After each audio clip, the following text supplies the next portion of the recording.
वजीर आजम ने ये दावा किया है कि तीसरे बजट के बाद मईशत का पहिया पूरी ताकत से घूमेगा।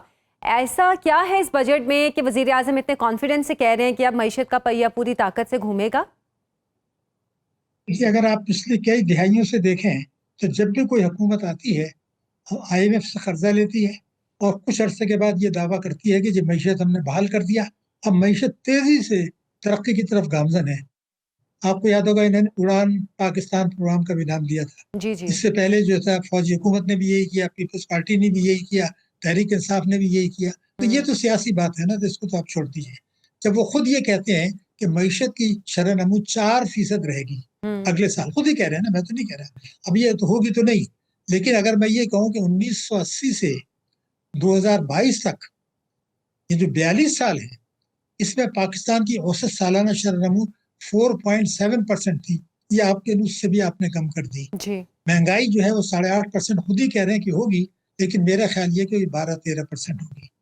सवाल बुनियादी पैदा ये हो रहा है कि अब के मसला ये सिर्फ मईशत का या आवाम का नहीं रहा, बात इससे बहुत आगे बढ़ गई है। मैं आपको पूरी जिम्मेदारी से बता रहा हूँ कि ये मुल्की और बैरूनी अशराफिया के गठजोड़ के नतीजे में ये जो बजट आया है, इसकी पाकिस्तान की 78 साल तारीख में कोई मिसाल नहीं है। अगर मैं अच्छा। जिम्मेदारी से ये कहूँ, एक बेमिसाल जगलरी दिखाई गई है, जादूगरी दिखाई गई है, और इसमें वफाक और सूबे, खास तौर से पाकिस्तान पीपल्स पार्टी और PML शामिल हैं, और इससे पाकिस्तान की मईशत पर जो तबाहकुन असरात में आएंगे, ये बिल्कुल वाजे हैं। मैं पहले आपको बता दूं ये दावा मैं क्यों कर रहा हूँ जी जी। कि बेमिसाल अकाउंटिंग जगलरी जादूगरी की गई है अवाम के साथ। देखिए, सूबे ये कहते हैं, खुद कहते हैं ना कि जी NFC अवार्ड के तहत हमें पूरी रकम नहीं मिलती, शिकायत करते हैं। जी बिल्कुल। लेकिन इस बजट में सूबों ने वफाक के साथ गठजोड़ करके ये कहा कि जी हम 1800 अरब रुपया जो हमें सूबों से वफाक से मिलेगा, जो पहले ही कम है, जिसकी वजह से वो तालीम और सेहत का बजट कम करते हैं, उन्होंने ये कहा जी हम 1800 अरब रुपया आपको वापस कर देंगे, या आप रख लीजिए, जी जी। ताकि बजट खसारा कम हो। तो 1800 अरब कोई मामूली रकम नहीं, इतनी बड़ी बिल्कुल रकम बिल्कुल। पाकिस्तान की तारीख में नहीं दी गई। ये NFC अवार्ड के भी रूह के खिलाफ है, 18वीं तरमीम के भी खिलाफ है। ये गठजोड़ हो गया, तहरीक इंसाफ भी इस गठजोड़ में शामिल है। मगर एक और हुआ पेट्रोलियम लेवी, भत्ता, इसमें सूबों का हिस्सा नहीं होता, ये वफाक रखती है। तो उन्होंने GST कम किया है पेट्रोलियम लेवी पर, और कोई 1700 अरब रुपए का पेट्रोलियम लेवी का हदफ रख लिया। तो अब आप ये खुद सोचे, कौम सोचे कि 3500 अरब रुपए ये जो वफाक को मिले, एडिशनल मिले, फाजिल मिले, इससे मईशत की शरह-ए-नमू सुस्त होगी, तालीम का बजट कम होगा, सेहत का बजट कम होगा, तरक्याती अखराजात में कटौती होगी, और बेरोजगारी बढ़ेगी और गुर्बत बढ़ेगी। ये सब जो हुआ है, तो उसका फायदा कौन उठाएगा? कोई 3500 अरब की रकम कोई मामूली रकम नहीं है, जो 78 साल में कभी नहीं की गई। अब मैं ये कहना चाहता हूँ कि ये मुआवजा भी है, ये इसलिए है कि आपने ये 35 अरब तो ले लिए, लेकिन हुकूमत तो ये कहती है कि जनाब देखिए, हमने IMF की शर्त पूरी कर दी, 2% ऑफ प्राइमरी सरप्लस की। जी जी। टैक्सों का हदफ भी जो IMF ने कहा था हमने रख लिया। खुद ही कह रहे हैं ना, हमने सरतकारों को भी बरात दे दी, हमने ताजरों को भी बरात दे दी, हमने बरामद कुनंदगान को भी बरात दे दी, हमने प्रॉपर्टी खरीद और फरोख्त करने वालों को भी बरात दे दी, हमने तनख्वाहदार तबकों को भी बरात दे दी। आपने सबको बरात दे जी दी, जी बिल्कुल। IMF को भी खुश कर दिया। तो फिर सवाल ये पैदा होता है कि जब आपके टैक्स रेवेन्यूज नहीं बढ़ रहे, आप अखराजात में कटौती नहीं कर रहे, तो फिर ये मुमकिन कैसे होगा?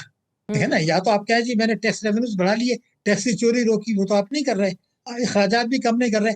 ये वो 3500 अरब का ये जो झटका है, इसके इतने तबाहकुन असरात होंगे। वो क्या क्या होंगे, मैं पहले आपको गिनवा दूं। नंबर एक, जो पहले ये दावा था कि हम ये आखिरी प्रोग्राम होगा, जी। अब मैं पहले भी कह रहा था, मगर अब मैं स्टैम्प पेपर पर लिख के देने के लिए तैयार हूं। हुकूमत ने ये फैसला कर लिया है कि ये आखिरी प्रोग्राम नहीं होगा, हम IMF के पास फिर जाएंगे, जो इक्तिसादी खुदकशी होगी, क्योंकि ये 1988 से अब तक 16 प्रोग्राम हो चुके थे, जी सब जी। नाकाम थे, अभी 17वीं की तरफ फैसला हो गया। दूसरा, जो मैं आपको बिल्कुल गारंटीड कह रहा हूँ, कि जो उड़ान पाकिस्तान प्रोग्राम था, जिसका बहुत शोर हुआ था, अभी उसकी स्याही खुश्क नहीं हुई थी, उसको उठा के हमने फेंक दिया। उसमें तो लिखा था कि हम 6% सालाना से ग्रो करेंगे, तो आपने तो अगले साल का हदफ ही 4% रखा, तो 6% कहाँ चला गया? फिर उसमें तो ये भी था कि जनाब हम एक्सपोर्ट का बजट जो है वो 60 अरब का ले जाएंगे, तो एक्सपोर्ट का तो आपने बढ़ाना ही नहीं है, वो भी खत्म कर दिया आपने। तीसरी बात ये थी कि एक आईनी तरमीम आई थी जिसमें ये कहा गया था 2027 तक सूद का खात्मा हो जाएगा, वो अब नामुमकिन हो गया। मॉनेटरी पॉलिसी भी आपकी सूद पर चल रही है और अब इस्लामी बैंकारी जो भी है वो सूद के नक्शे पर है। बाकी बैंकों को भी कहेंगे कि आप सूद के नक्शे पर अच्छा इस्लामी शाहिद साहब, बैंकारी आप चलाएं ये तमाम और सूद जो मामलात उठा रहे हैं बिल्कुल ठीक उठा रहे हैं, लेकिन एक और तल्ख हकीकत भी है। वो हुकूमत का ईरान जंग को अपने लिए मौका समझना है, क्योंकि आलमी पेट्रोल कीमतों में इजाफे को बहाना बनाकर टैक्स शॉर्टफॉल ख़त्म करने के लिए पेट्रोलियम लीवी में 50 रुपए से ज़्यादा का इजाफा कर दिया गया। इसे हम हुकूमत की चालबाजी कहें या फिर इसको रियासत की मजबूरी समझें? ये कौम के जख्मों पर नमक इसलिए छिड़का है कि हुकूमत ये हुकूमतें, सूबाई हुकूमतें भी, तीनों पार्टियां, ये सब माजी में अगर देखें आप तो वो ये समझते हैं कि उनको अगर इख्तिदार में आना है, इख्तिदार को बरकरार रखना है, तो उनको अवाम की मदद नहीं चाहिए। एक अमेरिका की और IMF की मदद चाहिए। एक पाकिस्तान में इलेक्टेबल्स हैं, ताकतवर तबके हैं जो हमेशा इलेक्शन जीत जाते हैं, किसी भी पार्टी पर आए, वो उनकी खुशनुदी है। उसमें वडेरे भी हैं, ताजिर भी हैं, सनतकार भी हैं, टैक्स चोरी करने वाले भी हैं, कौमी दौलत लूटने वाले भी हैं, उनकी मदद से आया जाता है। और ये मैंने कहा था मुल्की और अशराफिया का गठजोड़ है।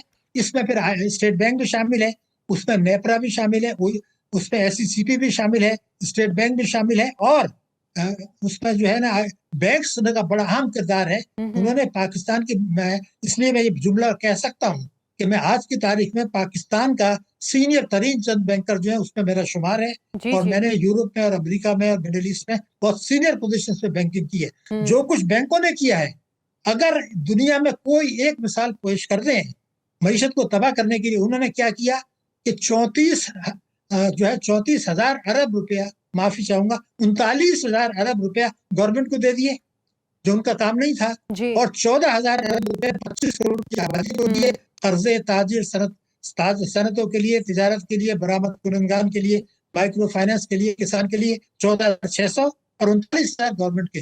कोई दुनिया में मिसाल अगर एक पेश कर दें इतना बड़ा फर्क की कि आप जब कर्जे नहीं देंगे तो फिर मईशत कैसे तरक्की करेगी। गवर्नमेंट को उन्होंने इसलिए दिए, वो कहते हैं जनाब आप टैक्सों की चोरी क्यों रोकना चाहते हैं, आप अखराजात कम क्यों करना चाहते हैं, आप करें जनाब, जो हम पूरा कर देते हैं। तो ये दुनिया में कहीं नहीं होता। एक मिसाल किसी एक दे दें तो मैं मान जाऊंगा बात। एक तो ये किया उन्होंने, दूसरा एक बड़ा कमाल किया।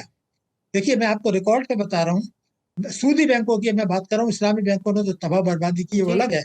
सूदी बैंकों ने ये किया कि अगर आपको याद होगा कि जो खाते हैं नफा नुकसान में शिरकत के ऊपर, मई 2023 में 100 रुपए पर मुनाफा दिया था 20.5%।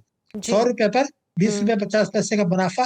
कानून क्या है कि नफा नुकसान में शिरकत बैंकिंग कंपनीज ऑर्डिनेंस 46A और 4 और 40A, उसमें कहा है स्टेट बैंक की जिम्मेदारी मिनिस्ट्री ऑफ फाइनेंस की कि खातेदारों को मुनाफे में शरीक करें। करोड़ों लोग हैं, इन्होंने वो 20.5 दिया था, बैंकों का मुनाफा बढ़ गया, उन्होंने उसको शरह कर दी 10% मुनाफे की। तो ये जो लाखों लोग थे उनसे कई हजार अरब रुपया आपने वापस ले लिया कानून तोड़ के, ये उनको मिल गए। अब उन्होंने कहा जी ये पैसे आ गए, हम हुकूमत को एक्स्ट्रा टैक्स दे देते हैं, हम अपने पैसे बाहर भेज देंगे, क्योंकि आपकी जो बड़ी बड़ी बैंक है मोस्टली वो फॉरेनर्स के हाथ में, पहले तो नहीं थी। हम जब पाकिस्तान में बैंकिंग करते थे कायद आज़म के जमाने से और बाद तक, तो फॉरेन बैंक को इजाजत नहीं थी कि 3 से ज्यादा ब्रांचेस खोलें। अब आपकी जो टॉप की बैंक्स हैं, अभी बैंक भी फॉरेनरों के हाथ में है, फेडरल बैंक की फॉरेनर्स के हाथ में है। तो ये आप चाहते क्या है? ये तो पूरी मईशत आपने गर्दन दूसरों के हाथ में दे दी। और अब मैं ये बात इसलिए कर रहा हूँ कि आज बुनियादो मरसूस की जब बात की गई थी तो मैंने 2021 में ये कहा था कि ये दहशतगर्दी की जंग का दौर है फैसला कुन।